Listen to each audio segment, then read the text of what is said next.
Fala tricolor, seja bem-vindo ao canal Flume Domina, eu sou o Wallace e vamos falar sobre a classificação do tricolor, vamos falar da classificação do Flusão.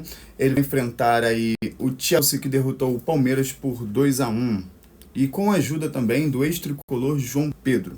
Vamos falar também aqui da ausência de Freitas e da ausência de Martinelli, que estão suspensos pelo segundo cartão amarelo. Quem poderia entrar no seu lugar? Será que eles são insubstituíveis atualmente? Ou será que dá para ocupar bem o lugar desses dois jogadores aços que estão atuando muito bem nessa Copa do Mundo? Então, vamos lá, mas antes eu convido você aí a seguir ao canal, deixe seu like, compartilhe esse vídeo com outras pessoas e vamos lá. Começando por ele.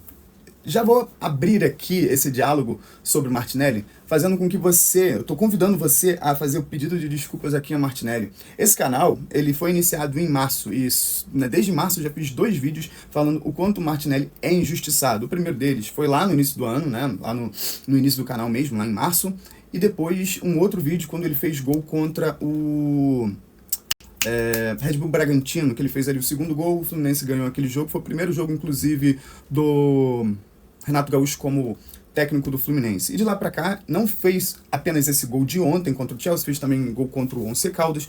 O Martinelli tá aí presente sempre no ataque agora, quase fez um golaço contra o Borussia Dortmund também. Então, será que ele, nesse momento do Fluminense, que joga com 3 volantes e deixa aí o Arias com liberdade, será que ele é insubstituível? Vamos ver.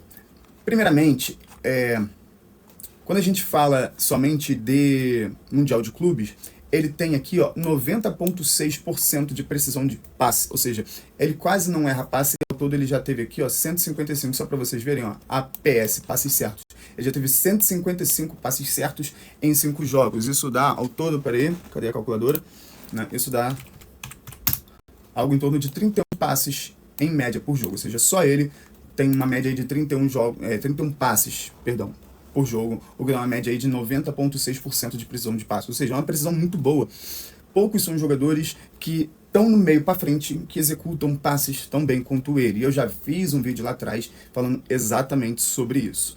Ele tem, no jogo coletivo, 4 passes chaves, ou seja, 4 passes em que dá oportunidade ali ou para gerar uma assistência, ou ali uma pré-assistência, ou mesmo uma chance clara de gol. Defensivamente, ele já tem 3 intervenções, interceptações, não é intervenções não.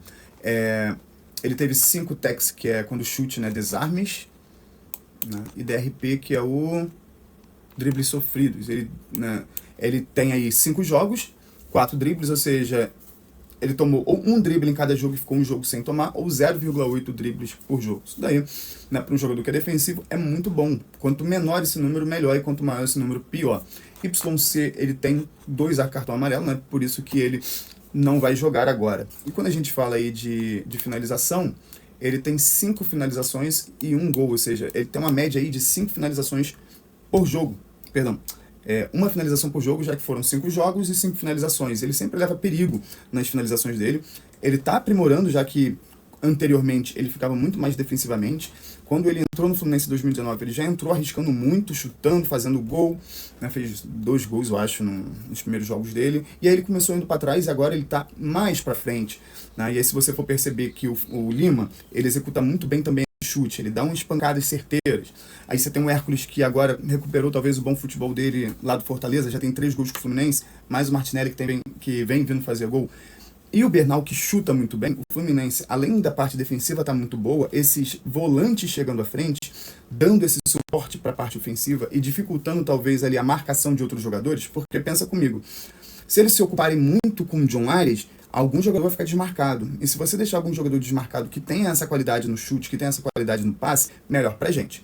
Então, se eles começarem a se preocupar também em marcar outros jogadores, vai sobrar espaço para o John Arias. Então, quem entrar, vai ter que entrar fazendo um trabalho bom. Quem eu gostaria que entrasse no lugar do Martinelli? Por conta da questão de, você tentar fazer a mesma coisa que ele faz, que é roubar bem a bola e não errar passe, o ideal seria, talvez ali, o Lima não é muito bom de dar passe. Ele fica muito com a bola, às vezes demora e perde a bola, e é bom no chute. Agora, no passe, não seria uma boa. Então, talvez o ideal seria, justamente, o Hércules no lugar do Martinelli. E aí ficaria Hércules e Bernal. Mas quem iria ficar nessa outra vaga? Talvez aí o Thiago Santos ficando literalmente na meiuca demarcação mesmo e dando liberdade para Bernal e o Hércules chegar à frente, podendo chutar, podendo participar das jogadas ofensivas. O Bernal, por várias vezes, já acertou vários chutes que levaram perigo, ou para fora, ou que o goleiro tenha defendido. Então, eu acho que talvez o ideal seria entrar Thiago Santos. Né? E aí o Thiago Santos precisa estar ligadaço desde o início do jogo. Só que parando para pensar que o Freitas também não joga, então a gente vai perder a estatura. A gente, por exemplo, se for colocar o Thiago Santos no lugar, o Thiago Santos precisaria entrar com a mesma qualidade que o Freitas tem entrado. O Freitas que é alto, consegue ganhar bolas altas, consegue dar lançamentos bons, e o Thiago Santos, geralmente ele faz isso, ele tenta uma bola longa que dá certo. Então vamos lá. No passe, primeiramente, o Freitas tem 82,5% na precisão de passes e já deu 208 passes em 5 jogos, o que dá 208 dividido por 5, dá algo em torno de 42 passes por jogo. Isso para um zagueiro, né, que às vezes tem que ficar jogando essa bola para lateral, é um número relativamente baixo se a gente comparar com outros jogadores, né? Outros times, por exemplo, que ficaram com uma posse de bola muito alta, mas uma posse de bola que ficou naquela linha de, tipo assim, que eu reclamei muito na época de Diniz e de Mano, quando essa bola ficava direita, esquerda. Agora o Fluminense, né, conseguiu ganhar um pouco ali de verticalidade, conseguiu ser um pouco mais objetivo, o que é bom. E aí essa objetividade é graças a esse meio que tá fluido e que tá, como é que eu posso dizer? Tá robusto esse meio. Eu tô gostando desse meio. E aí, se por acaso o Thiago Santos vier no lugar dele, do Juan Freitas, né, que defensivamente 5 desarmes, 1 interceptação, 2 dribles apenas sofridos, né, 2 cartões amarelos e 3 CLS. O que seriam CLS? Jogos sem sofridos, né? Clean sheets, no caso. A gente basicamente ficaria com um jogador a menos no meio. Como eu comentei, o Thiago Santos ali no meio seria melhor. Mas se o Thiago Santos vier pela zaga do lado esquerdo ali, o ideal seria talvez que viesse o Ganso para ficar ali no meio, né? E aí deixa o Bernal e o Hércules um pouco mais atrás, com a possibilidade de ir para frente também. E aí talvez o ideal não fosse ter Fuentes, né? Se você for colocar, por exemplo, o Ganso, que não é volante, que vai jogar mais à frente, colocar o René para marcar, para ajudar a marcar esse meio e essa parte de trás. Mesmo porque o futebol deles é muito rápido, do Chelsea, um futebol muito rápido. No jogo contra o Palmeiras, era uma velocidade absurda. A bola era lá e cá o tempo inteiro. E aí, se você não tiver jogadores que consigam diminuir um pouco, tanto o espaço, quanto ser um pouco mais aguerrido defensivamente e ofensivamente, né, a gente pode acabar perdendo isso aí, perdendo espaço, sofrendo muitas bolas nas costas, e talvez o René, no lugar do Fuentes, seria uma boa. Isso se, por acaso, o Ganso vier jogando.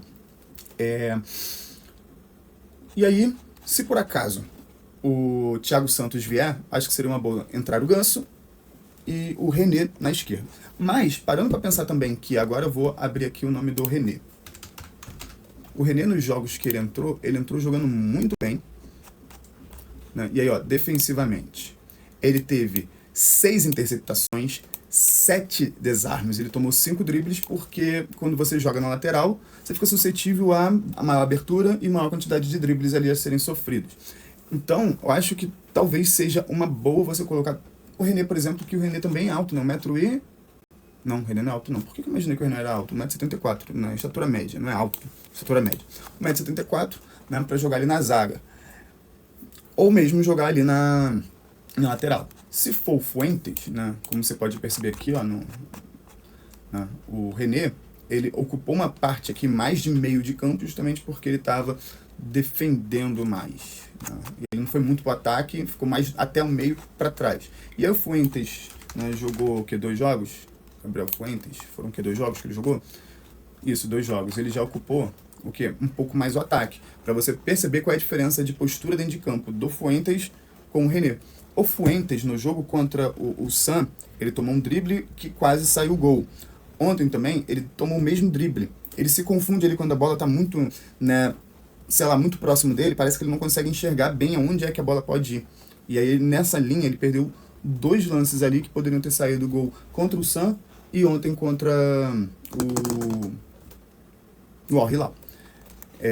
Vamos ver se aparece essa estatística aqui de drible. Defendendo, 2 dribles. Ou seja, foram esses 2 dribles nesses 2 jogos. Ele tem 3 interceptações e 6 desarmes. Ou seja, defensivamente, em relação a esses 2 aqui, são até valores bons, mas em relação aos dribles ali na região do campo, isso me incomoda um pouco. Então, vai depender muito de, será que a gente vai colocar o Ganso no meio, já que não tem Martinelli, a gente precisa de alguém de qualidade, né? Ou se a gente não vai, né? E aí tem a possibilidade também de ser Bernal, Hércules e Nonato, né? Tem a possibilidade de serem esses três, Hércules, Bernal e Nonato.